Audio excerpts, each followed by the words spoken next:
Assalamualaikum warahmatullahi wabarakatuh. Apa kabar sahabat belajar? Bertemu kembali dengan saya pada video pembelajaran kali ini.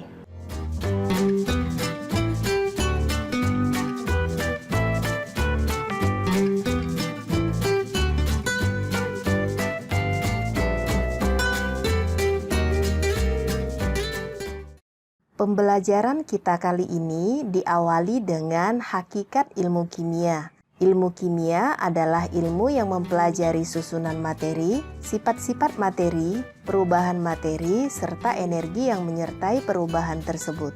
Susunan materi meliputi unsur, senyawa, dan campuran.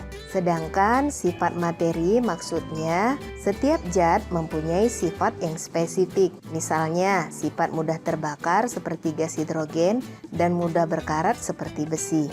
Dan perubahan materi serta energi yang menyertainya, misalkan perubahan dari zat cair menjadi padat seperti air menjadi es atau sebaliknya, maka dalam perubahan materinya ada energi yang menyertainya.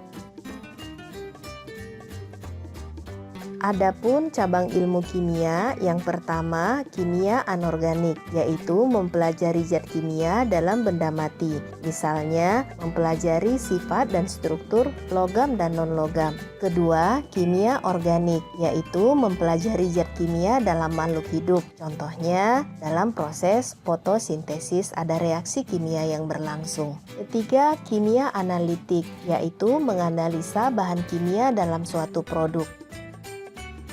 Keempat, kimia fisika, yaitu mempelajari penentuan energi yang menyertai terjadinya suatu reaksi kimia. Kelima, kimia lingkungan, mempelajari segala sesuatu yang terjadi di lingkungan, misalnya pencemaran lingkungan dan cara penanggulangannya.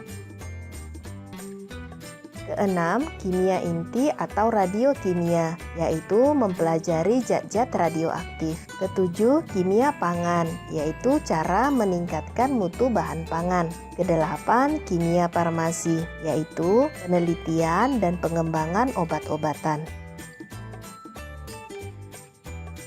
Selanjutnya, peran ilmu kimia. Ilmu kimia merupakan pusat ilmu pengetahuan karena memiliki peranan penting bagi ilmu atau bidang lainnya, yaitu sebagai berikut. Yang pertama, bidang pertanian. Ilmu kimia digunakan sebagai dasar pembuatan pupuk, pestisida, dan pemulihan tanaman. Yang kedua, bidang kedokteran.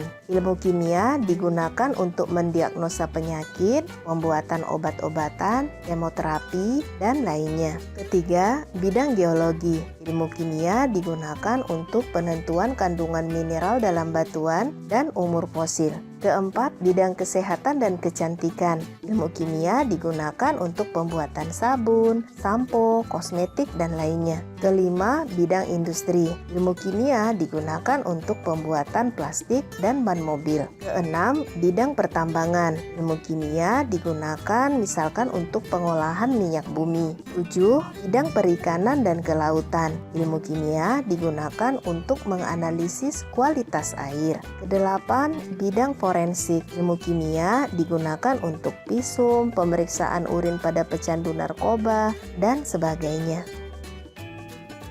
Selanjutnya, kita akan membahas tentang metode ilmiah. Metode ilmiah adalah proses berpikir untuk memecahkan masalah secara sistematis, empiris, dan terkontrol.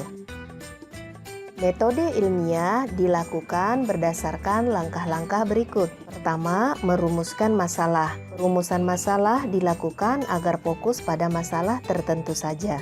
Dua, merumuskan hipotesis atau jawaban sementara yang memerlukan pembuktian. Tahapan ini dilakukan dengan membuat kesimpulan sementara berdasarkan analisis tentang apa yang terjadi dan sedang diteliti.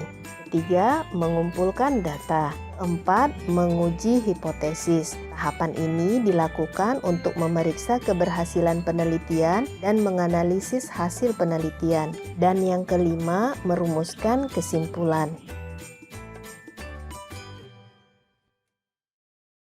Demikian pembelajaran kita kali ini. Sampai jumpa pada video berikutnya. Semangat belajar. Wassalamualaikum warahmatullahi wabarakatuh.